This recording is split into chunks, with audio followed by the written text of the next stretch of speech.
Seja bem-vindo, seja bem-vinda ao podcast Amor e Terapia. Eu sou Caroline Lemos, psicóloga e terapeuta de casal. Você é o meu convidado para esse bate-papo sobre diversos temas. Quer conhecer um pouco mais do meu trabalho? Passa lá no meu Instagram, @psicarolinelemos. Lá nós falamos sobre autoestima, autoconhecimento, amor próprio, relacionamento. Afinal, tá tudo junto e misturado. Hoje eu vou trazer para vocês a biologia por trás de dar um tempo. Sabe o momento de conflito na relação? Tem aquele tema delicado que os dois estão ali à flor da pele e aí começa-se a conversa. Mas o pau quebra e ninguém passa a ouvir mais ninguém. Mas vocês continuam ali conversando. Ou melhor, gritando ou se estressando ou só falando. Porque no momento que o sangue esquenta, você não consegue mais ouvir o que o outro tem para dizer. Você quer se defender, você quer mostrar o seu lado, você quer mostrar o quanto está sendo injusto aquilo ali. Você só quer falar desesperadamente. Você só quer provar para o outro que aquela concepção que ele está trazendo está errada, que não é daquele jeito.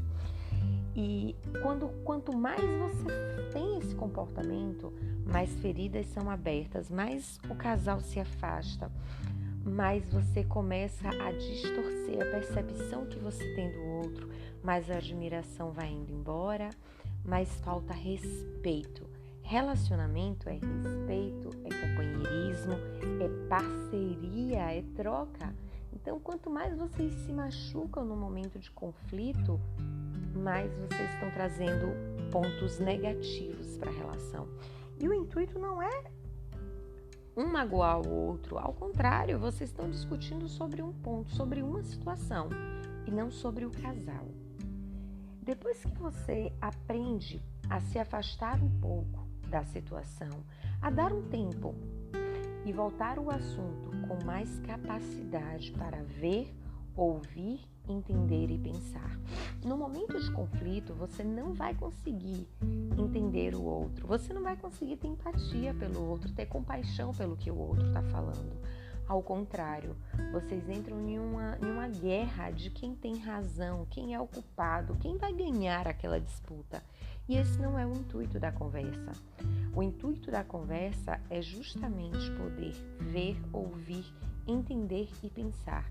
A calma que você sente depois desse intervalo de tempo, depois de da liberação que você tem de óxido nítrico pelo corpo, que combate os efeitos negativos da briga ou dos hormônios relacionados à resposta do estresse, que é justamente toda aquela confusão que acontece em curto espaço de tempo, quando você se encontra em um conflito conjugal, são secretadas substâncias como adrenalina, neuropinefrina, noradrenalina e cortisol, que inundam o seu corpo, mesmo que você não perceba.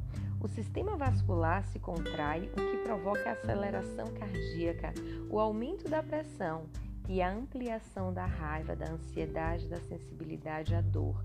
Essas substâncias levam seu corpo a um alto nível de prontidão, um estado físico essencial para que os caçadores possam se defender dos predadores, como acontecia antigamente, ou atualmente para uma apresentação de alto desempenho no trabalho. Depois de certo ponto, no entanto, os hormônios do estresse tornam-se contraproducentes. O que acontece quando isso tudo está misturado no nosso corpo? Nós não conseguimos ouvir, nós não conseguimos perceber o outro. Nós só precisamos nos defender. Não sei como foi a sua criação, mas nesse tempo que eu tenho de clínica, nesse tempo que eu tenho de palestras, uma das coisas que me chama muita atenção, porque tem relação com a minha criação, eu não fui criada para ouvir o outro. Eu fui criada para me defender das acusações que o outro fazia. Por quê? Porque muitas vezes, quando eu escuto o outro e eu falava a verdade, tinha uma punição, tinha algo que ia ser crítico ali. Então eu tentava me defender a qualquer custo para não ser punida. Isso acontece com a grande maioria das pessoas. Quando você assume seu erro, existe uma punição diante daquele erro. Então você vai se defender. Mas na relação a gente não está falando sobre erro e acerto.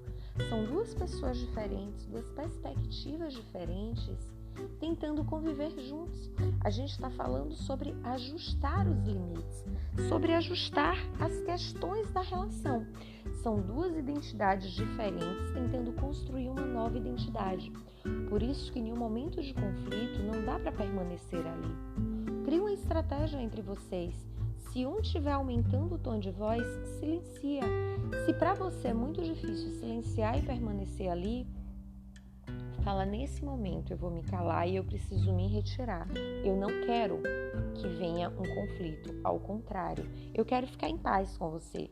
E naquele momento você se retira daquele espaço. Você vai respirar, você vai pensar em outras coisas, vai ouvir uma música. Casamento não é ganhar conflito. Casamento é construção diária. Se você permanecer ali, você está batendo o atestado de que você quer ganhar um conflito. Você quer ir para a guerra. E você passa também a ser errado naquele momento. Então pense no seu comportamento, pense nas suas atitudes. Casamento não é um cabo de guerra.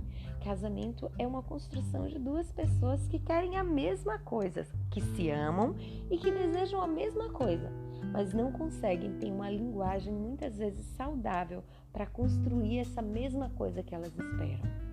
Então, no momento de conflito, se retira, porque o seu corpo se prepara biologicamente para a guerra, seu corpo se prepara biologicamente para enfrentar. Você está passando por algo arriscado. Então, não adianta ir para todos os hormônios que são liberados, contra todos os hormônios que são liberados no seu corpo e dizer: eu vou ficar aqui porque eu vou conseguir enfrentar. Muitas vezes você não vai conseguir enfrentar, você vai se machucar. Se retira. É muito além, o que acontece é muito além do que simplesmente eu consigo controlar. Não são fatores biológicos, são fatores de proteção. Você não é um super-herói, você não é uma super-mulher. Você é ser humano, você tem emoções. E todas as nossas emoções, em algum momento, elas são postas para fora. Então, antes que isso aconteça, pede licença e se retira da situação.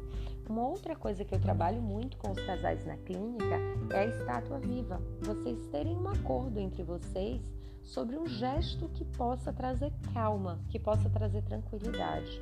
Então, naquele momento de conflito, você pode abraçar o outro e dizer: eu te amo, independente de qualquer coisa. Nós estamos discordando de uma situação, mas isso não me faz deixar de te amar. Porque é a situação, não é sobre as pessoas. Dúvidas, questionamentos, perguntas, sugestões de temas, passa lá no meu Instagram e deixa pra gente poder bater um papo. Lembre-se, toda quinta às 21 horas eu faço no meu Instagram o nosso Clube das 9. É um momento de bate-papo, de conversa, de descontração, de responder perguntas sobre vários temas que nós discutimos durante a semana, que nós falamos no meu Instagram. Você é bem-vindo nesse espaço para que a gente possa agregar ainda mais.